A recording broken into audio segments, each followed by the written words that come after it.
I play the long game.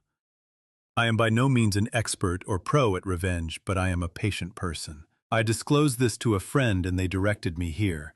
Throwaway, for obvious reasons. It's a long read, but the setup and backstory are important. 7 years ago, I was lucky enough to be able to buy my own place. I had saved for 10 years, worked my ass off, and I was so happy to be able to have a place to call my own. Now, being a single person on the mortgage meant I had to make compromises.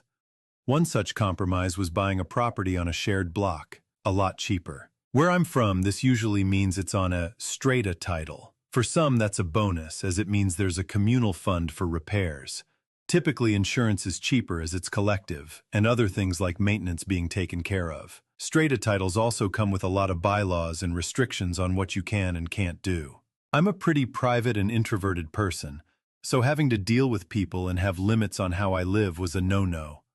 I took my time, found the perfect property. Shared block but freehold title. Only thing that was I needed to pay public liability insurance for the shared walkway on the property, split equally between owners. The real estate agent is local to my area. There's also about 3 degrees of separation between us. He has friends who are friends with my friends type of thing. Didn't know him, but knew of him. So that sort of felt good too. About 5 months after I move in, I get a knock on the door from the owner-landlord of the property next to me to discuss insurance. Not a problem. I ask for a copy of the policy so I have a record. It gets sent through and lo and behold, it's for strata insurance. I was incredibly confused, and after much back and forth, the property isn't a freehold title but a strata title. I called my lawyer who conveyed the title, etc. He was dumbfounded, but over it all did the right thing and made things as right as they could. I arranged for a meeting with the real estate agent. I brought emails and printouts of the ads they had, all saying it was freehold. Emails between the real estate agent and my lawyer discussing its freehold status.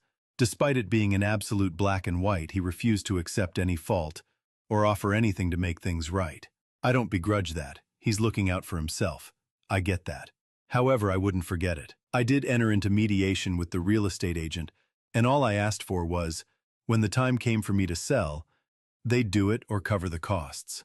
I thought this was reasonable, but they flat out refused, offered me $1,000 to go away, which I refused. I had the option to pursue them legally and was advised by the mediator to do so, but ultimately I decided against it for a few reasons. The main one being my health at the time. So I planned and plotted, and I schemed and connived as to how to get back at this son of a bitch. And I settled on this. I found his personal Facebook page, which wasn't set to private.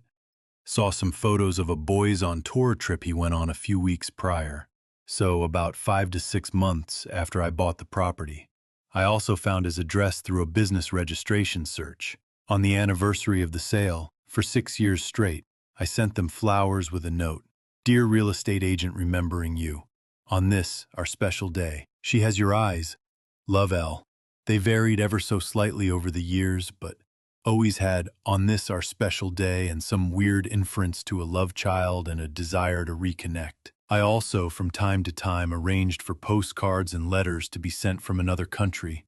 The one he was on tour in, always signed Love, L.